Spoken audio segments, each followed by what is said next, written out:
Pemirsa, kita lanjutkan diskusi kita. Sekarang saya ke relawan COVID-19, Tirta Mandiri Hudi. Yang dari awal paling keras suaranya memprotes kerumunan tersebut. Dokter Tirta, dengar suara saya? Dengar, alhamdulillah. Ya. Assalamualaikum Bang Karni. Waalaikumsalam. Anda kan yang dikenal paling keras protesnya setelah kerumunan begitu besar, baik di Bandara Suta ataupun di Petamburan. Apa yang mendorong Anda untuk memprotes sekeras itu? Ya, sebelumnya sekali lagi selamat malam. Ini ada senior saya dari Wakil Ketua Umum PBID, dan selamat malam semua narasumber dari Wagub DKI, termasuk ada kalau nggak salah PA 212 juga, dan berbagai tokoh, Pak Dhani. Terhormat sekali bisa hadir. Saya sebelumnya minta maaf harus hadir dari Zoom karena saya sekarang lagi di Sleman untuk membantu Dinas Kesehatan Sleman dan relawan Sleman untuk membantu pengungsi Merapi di sini yang sudah siaga 3, tapi sampai kemarin saya sudah konfirm ke Kadinkes belum dapat bantuan masker sama sekali, dan ini akan menjadi salah satu dasar saya kenapa kemarin saya kritik. Sebelumnya yang pertama menanggapi ucapan kata-kata dari Wakil Ketua PBID, Indonesia terserah itu saya buat hashtag ya, tetapi bukan artian nakes terserah, Dok. Jadi dalam artian saya juga terima curhatan dari teman-teman di bawah. Mungkin Pak Dokter belum mengetahui semua pendapat teman-teman kita ya, dokter-dokter yang berusia saya ya. Itu jujur terserah di sini bukan kami nyerah ya, Dok. Itu salah paham sekali. Terserah di sini tuh seakan-akan kayak Satgas COVID dan penegak kebijakan tuh terserah aja menegakkan protokol. Dan protokol di sini kayak gimmick, kayak SKCK baru. Kayak kalau kegiatan rame-rame asal tulisan, asal sesuai protokol, itu kayak kartu sakti aja, dan semua pelaksanaan di lapangan, nanti kalau salah, ya saya minta maaf karena kerumunan tidak bisa dihandle, semua tidak terkontrol. Ya terus kalau nggak bisa terkontrol ngapain kita nulis protokol? Saya sendiri bisa bilang karena saya pada tanggal 8-14 September berhasil mengadakan acara di Yogyakarta dengan 8.500 orang datang 4 hari, protokol ketat bersama Dinas Kesehatan Yogyakarta dan Dinas Pariwisata Yogyakarta, itu 200 orang per jam, dan dapat penghargaan dari Dinkes karena tidak ada klaster COVID sama sekali. Masuk aja sampai termogan. Jadi saya bisa ngomong karena kami relawan Jogja bisa membuat pameran UKM secara protokol dan akhirnya diterapkan di Malioboro. Jadi saya bisa bicara karena ada bukti, proven. Datanya pun lengkap sudah saya serahkan ke Dinas Kesehatan Sleman. Itu yang pertama. Jadi tidak ada yang namanya nakes terserah. Tapi ini yang suka-suka malah penegak kebijakannya. Kedua, buat Bang Karni, saya mengkritik itu bukan hanya karena kerumunan bandara kemarin. Mungkin karena itu faktor politik ya. Jadi mungkin karena Pak Habib Rizik masanya sangat banyak, jadi seakan-akan saya hanya menyerang Pak Habib Rizik. Oh, saya segan. Saya Muslim, saya segan sama beliau karena beliau ucapannya keras juga, dan tidak ada tendensi saya menyerang personal. Dari sejak bulan Maret, kita tahu bahwa Satgas COVID memang kebijakannya berubah-ubah. Kalau saya konfirm ke Pak Dhani yang sering kita ngobrol di belakang layar, bahwa berubah-ubah itu karena WHO-nya juga berubah-ubah. Jadi dinamis, ini virus baru. Oke. Tetapi saya juga mengkritik sejak dangdutan di Wisma Atlet. Kita mungkin masih ingat dangdutan di Wisma Atlet. Jangan lupa kejadian itu. Dan yang klarifikasi pertama kali ini adalah saya diminta untuk klarifikasi oleh Satgas COVID. Suruh ngepost video klarifikasinya. Alasannya relawan butuh hiburan. Jangan lupa dangdutan Wisma Atlet. Kedua, McD Sarinah. Jangan lupa, kita juga kritik di situ.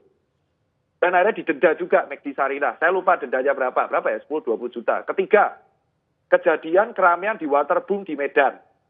Lalu, demo omnibus klaster COVID yang kemarin kalau nggak salah 123. Terus, setelah itu klaster kampanye pilkada. Itu yang ngomong, kalau nggak salah Tarakan. Lalu ada juga Cafe Bekasi, itu broker kopi sama pelakor kopi. Itu yang razia Satpol PP sendiri. Di Bandung, saya sama Satgas Jabar juga razia kerumunan. Jadi ini terus-terusan. Dan akhirnya kenapa kok pertanyaannya, kenapa kok masyarakat terus melanggar? Satgas Covid kan menyalahkan rakyat. Tapi pernah berpikir nggak kita bertanya, kenapa rakyat itu nggak percaya? Saya diskusi dengan Dr. Adam Prabata. Beliau adalah seangkatan saya, FKUI, beasiswa sekarang di PhD di Kobe, Jepang. Ada jurnalnya yang mengatakan bahwa kenapa kok rakyat di US terutama nggak patuh? Karena mereka trust isu ke pemerintah itu berkurang. Nah, karena pemerintahnya itu edukasi COVID, karena trust isu pemerintahnya itu berkurang, maka mereka mikir, ya wis sudah 5 bulan, nggak ada hasilnya, ngapain saya patuh? Akhirnya menjadi pembangkangan sipil. Jadi, nggak patuh protokol ini karena ya terus isunya berkurang. Karena rakyat menganggap Maret, April, Mei mereka sudah di rumah dan nggak ngapain, tidak ada hasilnya. Ini serius. Ini ada jurnalnya. Dan itu saya utarakan 2 hari yang lalu bersama Dr. Adam. Nah, terus trust isu ini semakin berkurang karena protokol ini kayak gimmick. Kita lihatlah PSBB transisi di DKI, PSBB jam malam di Surabaya, terus ada juga jam malam di mana itu, Depok, Bandung, Bogor. Tetap aja kita melihat penegak hukum itu kalau razia masker luar biasa. Sampai senior saya residen pakai masker di mobil aja disuruh nyapu di jalanan. Ada video viralnya. Tapi ketika yang melakukan ini tokoh yang punya masa, nggak ngapa-ngapain. Kita ambil contoh, September, kawan saya, Mas Gibran kawan saya, itu diarak-arak rombongan di Solo. Kita lihat media yang upload, nggak ada. Rame itu, KPU menegur doang. Lalu hari ini, RSST Klaten, Suradji Tirtonegoro, Selasa hari ini mengatakan, bed di RSST nyaris penuh. 3 hari sebelum ini, itu ada arak-arakan kampanye pilkada di Klaten. Jadi, kalau misalkan Pak Anies dipanggil, ya harusnya Pak RK dipanggil, Pak Ganjar dipanggil, orang 3 besar. Ada banyak kerumunan. Bandung saya bisa ngomong karena saya sendiri yang turun bersama Satgas Jabar, razia, dan edukasi kerumunan di 2 kafe, yaitu Verde dan Kiri. Sama, bulan lalu ada videonya di Bekasi. Bahkan di Bekasi, Bogor, Depok itu keramaian terus-terusan. Jadi di sini, apesnya yang viral adalah kejadian yang ARS. Karena Pak Habib pulang, dijemput di bandara. Penuh. Nah di sini miss-nya di sini. Kita sudah tahu Pak Habib ini masanya sangat banyak. Pak Habib Rizik itu masanya banyak. Harusnya di Satgas Covid itu mengajak kolaborasi Pak Habib untuk sebagai agen edukasi tokoh masyarakat. Harusnya ketika pulang itu sudah menduga bahwa ini yang jemput bakal banyak. Apakah sudah diajak dialog? Ini pertanyaan saya ke Pak Dhani dan Pak Wagub. Apakah pada waktu penjemputan yang pertama kali, ini tokoh-tokoh yang menjemput sudah diajak diskusi? 4 mata atau seperti yang kita lakukan di Satgas Covid di daerah lain itu pasti diskusi dulu. Kayak contoh Liga 1. Liga 1 itu dipending, tapi sudah diajak diskusi kalau nggak salah ketua PSSI-nya. 22 September sempat dikeluarkan rekomendasi, tapi Prof. Wiku tanggal 22 Oktober mengatakan Liga 1 berbahaya. Apakah sudah diajak diskusi? Nah, jemputlah banyak. Berarti banyak banget kan? 28 penerbangan delay, termasuk penerbangan saya, karena saya pada waktu itu ke Bali, ngurus UMKM Bali, edukasi Bali, dan sidang jeri. Saya delay 3 jam. Saya nggak marah, tapi penjemputan ini kan emang antusias. Jadi harusnya miss di sini, Satgas Covid, apakah sudah mengajak dialog? Kedua, saya confirm sendiri ke teman-teman yang akrab sama Pak Habib. Salah satunya Pak Ustadz Hani Kristianto. Dia salah satu walaf yang membimbing saya. Tapi saya akrab bukan artian politik, sama-sama muslim saudara. Saya tanya, apakah ada Satgas Covid yang setelah kerumunan bandara mengajak dialog Pak Habib? Karena ada acara maulid dan nikahan. Tidak ada. Setelah ini kejadian, viralah tenda itu dibangun. Lalu Pak Doni Monardo, yang saya sudah anggap sebagai bapak saya sendiri, karena di BNPB beliau yang bimbing saya, ya, memberikan masker 20.000 ke nikahan tersebut. Pak Habib Rizik ini sipil. Anggapannya adalah orang yang mau nikahan. Banyak kok yang nikahan, di pedesaan pun banyak. Anggap aja beliau ini mau ngajain acara. Berarti kan di sini tangan-tangannya ada 3. Satgas Covid-nya harusnya mengawasi dulu protokol ya. Karena saya buat acara di Jogja, itu prosedurnya gini Bang Karni. Saya share-sharean ya. Di Jogja saya buat acara UMKM, itu selalu harus dapat rekomendasi Satgas Covid. Surat rekomendasinya saya berikan ke Dinas Kesehatan, baru ke Bupati Sleman, baru setelah itu dapat izin dari Dirintelkam DIY. Jadi itu berturut-turut. Berarti poinnya di sini kan Satgas Covid-nya. Kalau Satgas Covid DKI ini yang kita pertanyakan, apakah sudah dialog? Lalu, belum ada apapun, saya melihat tidak ada relawan di Petamburan, masker dikasih 20.000. Solusinya satu, apakah 20.000 masker ini menjamin kalau nggak bakal ada klaster di situ? Kan enggak. Karena syaratnya dikatakan sendiri oleh Wakil Ketua Umum PBID mengatakan protokol, yaitu masker, mencuci tangan, jaga jarak. Otomatis kalau kita ngasih masker 20.000, apakah solusinya itu sudah selesai? Pak Doni mengatakan preventif. Kami minta maaf karena memberikan masker, tapi ini preventif. Preventifnya bukan masker. Preventifnya adalah dialog. Kalau sudah ada dialog, oke, nggak apa-apa, salut saya. Berarti kata-kata saya yang kemarin kritik, saya nggak ngulik lebih dalam. Tapi setelah saya tanya, apakah Satgas Covid sudah mengajak dialog pihak-pihak terkait? Dan kejadian kerumunan yang terjadi di Habib Rizik ini itu sebenarnya pertanda bahwa lempar-lemparan antara apa? Kagetan. Setelah ini viral, kaget semua. Dipanggil semua pejabat, dimutasi. Kapolda Metro Jaya, Irjen Nana, itu bersama saya bagi-bagi masker di pabrik loh. Saya ada fotonya. Saya bersama Irjen Nana itu membagi masker 150.000 piece ke pabrik di Jababeka. Ini nggak dipandang. Pokoknya gara-gara kejadian Petamburan dicopot ya. Sekarang saya tanya, hari ini, 2 hari yang lalu kampanye di Klaten. Jateng naik 1.000 beberapa yang lalu. Nomor 1, dikritik oleh Pandemic Talk. Ada itu. Satu-satunya akun yang saya percaya itu Pandemic Talk. Bukan Satgas Covid. Soalnya Satgas Covid kemarin malah buat live streaming Mobile Legends. Mungkin Pak Dhani bisa lihat sebagai KSP, bisa dilihat. Etis nggak? Satgas Covid buat turnamen Mobile Legends ketika negara kita lagi kritis. Alasannya program. Saya kan nggak tahu juga. Malah Pandemic Talk yang kritis di sini. Saya tanya ke Pandemic Talk, dia diedukasi, kontennya bagus banget. Jateng ini beberapa datanya tuh sempat kosong. Terus naik lagi 1.000. Terus Pak Ganjar branding keren. Saya bukan menyerang tapi kritik. Klaten ini kampanye loh. Kemana coba? Gak ada kritikan, gak ada apapun. Belum, kita pengennya adil aja. Relawan ini tuh mungkin saya bisa curhat ini ke Wakil Ketua Umum. Relawan ini lebih bahaya loh daripada dokter. Kenapa? Kita ketemu orang tuh nggak tahu OTG apa enggak, positif nggak. Kita perlindungan itu kecilincing aja, kita nggak ada perlindungan apapun. 10 relawan yang ke Surabaya, 8 diantaranya pulang ke Jakarta positif. Cuma saya sama kawan saya swab 12 kali dan negatif, 64 kali rapid saya negatif. Alhamdulillah, mungkin Allah memberikan saya anugerah yang kayaknya nggak COVID. Amit-amit ya. Cuman saya ini sudah TBC pada waktu umur 8 tahun. Jadi di sini kan standar ganda saya bilang. Standar ganda bukan hanya milik motor, tapi juga milik Satgas Covid. Protokol jadi seakan-akan gimmick. Saya berteriak di sini mewakili teman-teman relawan. Kembali lagi ke Satgas Covid ini sendiri. Dan pemerintah daerah dan pemerintah pusat. Kalau mau bijak dan kalau mau tegas, ayo tegas semua. Jangan karena itu anak presiden buat di Solo, tegur.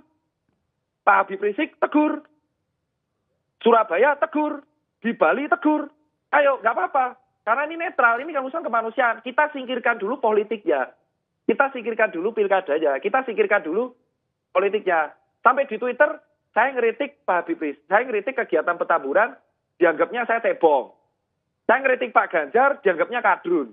Nah, terus gimana bos kalau saya ngeritik dianggapnya kayak gini terus? Saya dianggap bahkan ada netizen yang ngomong kayak gini. Tirta, kamu mencela-mencele. Relawan mencela-mencele. Putuskan yang kamu bela yang mana. Lah, saya bela kemanusiaan. Saya nggak peduli tokoh mana yang saya bela. Ya kan? Ancamannya, saya ngeritik Petamburan, dianggapnya saya anti ulama. Enggak, saya nggak ngurusi personal. Saya ngeritik Jawa Tengah hari ini, diucapinnya saya kadrun. Saya ngeritik Mas Gibran yang di Solo, dianggapnya saya benci Pak Jokowi. Saya ngeritik Pak RK, dibilangnya anti Pak RK. Lah kalau kita ngeritik dikait-kaitin kayak gini ya nggak selesai COVID-nya. Konser musik ini semua batal. Tapi Liga 1 batal. Kampanye boleh naik ranking. Coba bisa dicek videonya saya punya, saya share tuh di Twitter. Naik ranking tuh nggak pakai helm, nggak pakai masker, bawa bendera, reng teng. Tapi di satu sisi yang Petamburan seperti, ayo kita sama-sama. Kalau kenapa Jakarta viral, mungkin saya bisa katakan ke Pak Riza, kenapa kok Jakarta yang viral doang? Karena Pak Anies ada PSBB transisi. Ini yang digarisbawahi. Jadi selama PSBB transisi, DKI itu keblongan dua hal, demo omnibus sama yang ini. Dan kita masih ada libur akhir tahun, reuni 212, saya nggak tahu jadi apa enggak. Dan akhirnya ini konfliknya memanas. Seolah-olah pusat sama DKI itu berseberangan. Ayo kita semua duduk bareng di sini. Relawan kayak saya ini 8 bulan nggak ketemu keluarga ya Mas. Sedih saya 3 bulan, saya cuma 3 kali ketemu anak. Orang bilang saya dibayar pemerintah, saya nggak dibayar. Ikhlas, namanya aja relawan, ikhlas. Cuma dapat makan 2 kali sehari, itu nasi kotak kalau ngambil di media hotel. Saya sangat kasihan itu sama teman-teman di bawah, jujur. Jadi ini pertanyaan sekaligus pernyataan. Saya tidak menyerang orang tertentu. Saya respect kok. Tapi harusnya seorang seperti Pak Habib Rizik itu kita rangkul sebagai edukasi. Agen edukasi. Kalau Pak Habib bisa mengatakan protokol, itu semua umatnya akan patuh. Semua pendukungnya akan patuh. Kenapa nggak diajak untuk kolaborasi aja? Lupakanlah yang lain-lain dulu, yang politiknya. Terus yang kedua, adil juga. Pilkada, yang pilpres saja banyak yang wafat. Ini gimana kita memastikan pilkada dengan protokol yang sehat? Itu bilik suaranya gimana sterilisasinya? Gimana kita bisa memastikan orang ini pakai masker nyoblos? Terus yang ketiga, kampanye ini di mana-mana. Gimana kita memastikan kampanye protokol? Wong faktanya nggak bisa dikontrol. Sementara di sisi lain, sekolah masih ditutup, Liga 1 dipending, musisi nggak main. Nah sekarang pertanyaannya kita lempar lagi.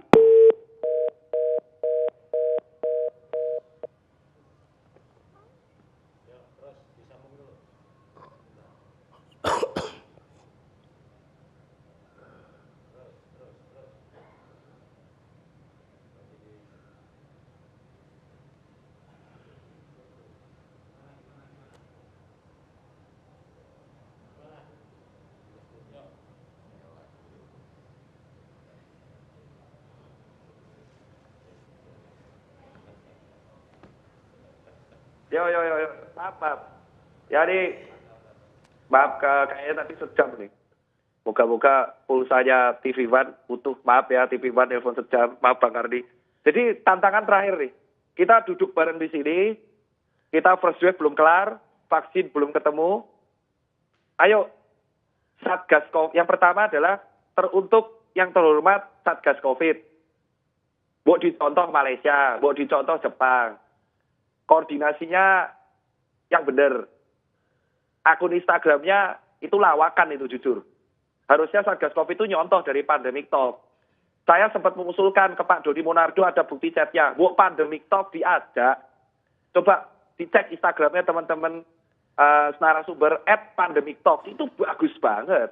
Oh, bagus banget Instagramnya. Dibuat oleh 3 jurnalis. Dan itu independen. Saya sudah mengusulkan Pak Dodi Monardo 3 kali. Mengusulkan ke tim komunikasi publik Satgas COVID 4 kali. Ayo Pandemic Talk dan kawal COVID-19 kita ajak kolaborasi. Nyatanya enggak. Malah buat mabar Mobile Legends di Instagram. Satgas COVID-19 buat turnamen Mobile Legends. Saya nggak tahu esensinya itu apa. Nggak tahu.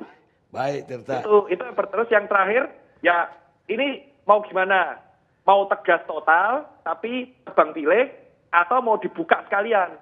Pilihannya cuma 2, jangan di tengah-tengah. Kalau mau tegas, ayo tegas. Mau dia backingnya siapa, mau dia anaknya siapa, mau dia punya masa, mau apa, ayo tegur. Nggak apa-apa.